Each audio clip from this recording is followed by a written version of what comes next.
Il-kumpanija Paytently dal-waqt ikollha l-liċenzja meħtieġa mill-MFSA biex tkompli tkabbar l-operat tagħha fil-qasam tal-fintech f'pajjiżna.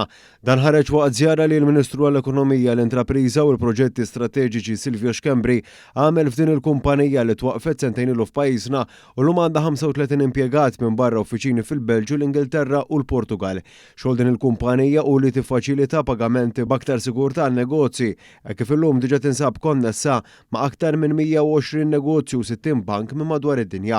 Il-Ministru Schembri stqar kif il-qasam li fih taħdem il-kumpanija u wieħed importanti d-diversifikazzjoni tas-settur tas-servizzi finanzjarji lokali. Settur finanzjarju huwa settur b'saħħtu, però ridna naraw li nkomplu niddiversifikaw. U fintech fil-fatt hija area li wkoll identifikata fil-Vision 2050 sabiex naraw li nkomplu nkabbru l-attività ekonomika billi tattira lejn pajjiżek attività dik li msejħek high value added.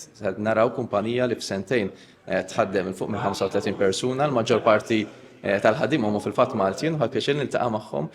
Jean Vella li hu l-Product Manager tal-kumpanija innota s-sodisfazzjon tiegħu li bħala Malti jagħmel parti minn Paytently. Tkun Malti u taħdem mal-kumpanija hekk hija xi ħaġa vera sabiħa, għandna ħafna nies li għandhom skill set kbira Malta u l-fatt li jirnexxhom jaqdu tim żgħir ta' nies li jafu din l-industrija, jafu dan il-business hija xi ħaġa li tagħtina ħafna motivazzjoni biex naħdmu. Il-kofundatur u kap eżekuttiv tal-kumpanija Samuel Berit stqar kif ilu jgħix pajjiżna għal dawn l-aħħar xahar snin u għalih kienet deċiżjoni naturali li jiftaħ in-negozju tiegħu fostna. Berit qal kif lan tal-kumpanija tiegħu bħalissa u li jkompli jkabbar l-operat f'aktar oqsma.